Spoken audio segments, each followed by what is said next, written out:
وس ابواب الطهارة عن رسول الله صلی الله علیه و آله وسلم.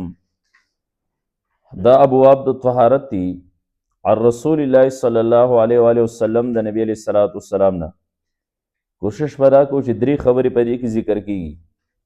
اوله مسله به ذکر کیږي احوال د راویانو علی سبیل الاختصار. دویم نمبر بیا متن کې حدیث کې چې کوم سری ضروری مسائل د هغې ذکر به کیږي. او دریم نمبر وفی الباب کې به د هغې د احادیث مبارکه او تخریج چې دی نو دا کیږي. نو ابواب الطهارة عن رسول الله صلی الله علیه و آله وسلم، دا ابواب د طهارت تی رپاکی دي د نبی علیہ الصلوۃ والسلام نه. ابواب الطهارت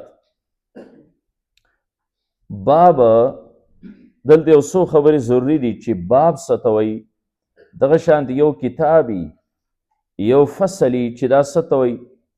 نو ابواب دا د باب جمع دی، او باب چې کوم دی نو په اصل کې بوابون نو واو متحرک او ما قبل چې دی نو د دې نه فتحه وه بوابون، نو دا واو موږ په الف سره بدل کړو نو بابون شو. او بیا په دې باندې دلیل سره چې دا اصل کې بوابونو، ځکه تاسو ویلي چې یو څیز اصل معلومول غواړئ نو دا به د تصغیر نه معلومیږي. نو د بابون تصغیر چې دی نو دا بویبون نو پته ولګېده چې واو پکې دی. اوس دا په لغت کې باب څه ته وایي؟ په لغت کې باب دروازې ته ویلی شي. او اصطلاحي معنی د باب سره، اصطلاحي معنی د باب ما یکون مشتملا علی مسائل متحرة النوع و مختلفة الصنف. دا هر هغه څیز دی چې مشتملي په داسې مسایلو سره چې هغه مسایل دا په نوع کې هم متحدي خو په صنف کې چې کوم دی نو دا مختلفي، دې ته باب ویلی شي. نو دغه شانتې یو دا باب علمي شو. دا باب علمي په علم کې چې کوم باب دی نو دا مشابه دی د باب د بیت سره. ځکه یو سړی د کور په دروازه باندې ورننوځي نو په کور کې دننه مختلف څیزونه قیمتي دته په نظر باندې راشي. همدغه شان د باب په ذریعې سره ته ورکوز شي نو تا ته به دلته کې اوس قیمتي روایت د نبي علیه الصلوۃ والسلام په نظر باندې راشي. نو یو باب دی یو کتاب دی. کتاب څه ته وایي؟ کتاب چې دی نو دا په لغت کې جمع ته ویلی شي، جمع ته. او دغه شانتي کتیبه چې دی نو دا لښکر ته هم ویلی شي، چې کوم لښکرې د مجاهدینو دی ته هم کتیبه وایي. او په اصطلاح کې کتاب څه ته وایي؟ اصطلاحي معنی د کتاب چې دی نو دا سره ما یکون مشتملا علی مسائل، چې دا په داسې مسایلو سره مشتملي چې مختلفة النوع، چې د هغې نوع چې کوم دی نو دا مختلفي، او متحدة الجنس، جنس د هغې چې دی نو دا متحدي.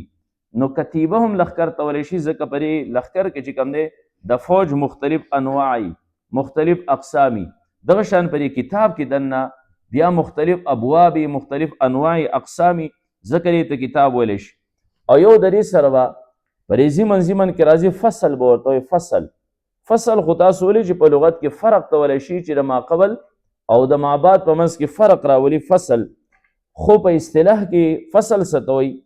ما یکون مشتملا علی مسائل، چې په داسې مسایلو سره دا مشتملي چې متحدة الصنف، چې د هغې صنف یوي، هو مختلفة الشخص، د هغې شخصیت چې کوم دی نو داسې مختلفي.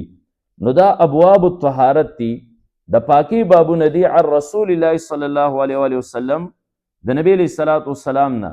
د عن رسول الله صلی الله علیه وسلم سره د ځکه سیوا که ځکه چې د کوشش دی چې په دې کتاب کې دی مرفوع روایت دا ذکر کی، مرفوع روایت.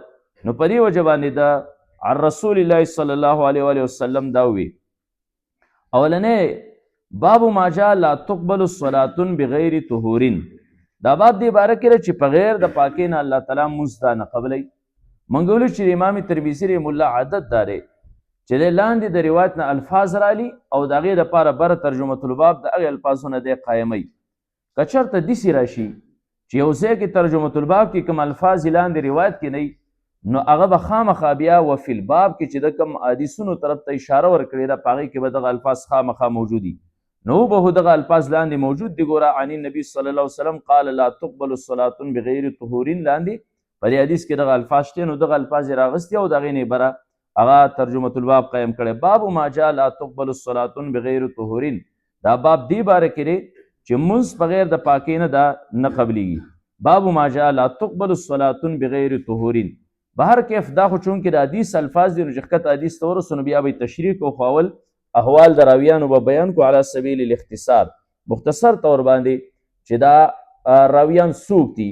او بیا چونکې دا بره ترجمه الباب چې دی نو دا خو به لاندې د حدیث هغه الفاظ دي نو دغه الفاظو تشریح به انشاءالله بیا هغه چې دغه ځای ته ورسو به یې کو. وبه قال حدثنا، دا حدثنا د دې نه مخکې وبه ویل دا خامخا لازمي دي، ځکه چې کم سند شاته ذکر شو نو د دې مطلب وبه نه دا دی چې وبالسند المتصل منا الى الامام الترمذي، چې په متصل سند سره زمونږ د امام ترمذي رحم الله پورې نو اول ځل باندې دا الفاظ ویل دا ټول پکار دي. وبالسند المتصل منا الى الامام الترمذي. او بیا خو چونکې د هر روایت په ابتدا کې دا دومره جمله ویل دا لږ مشکلي، نو بیا وبه هم په دغه سند سره کم سند چې شاته ذکر شو په دې سره دا روایت مونږ ته رسېدلی دی.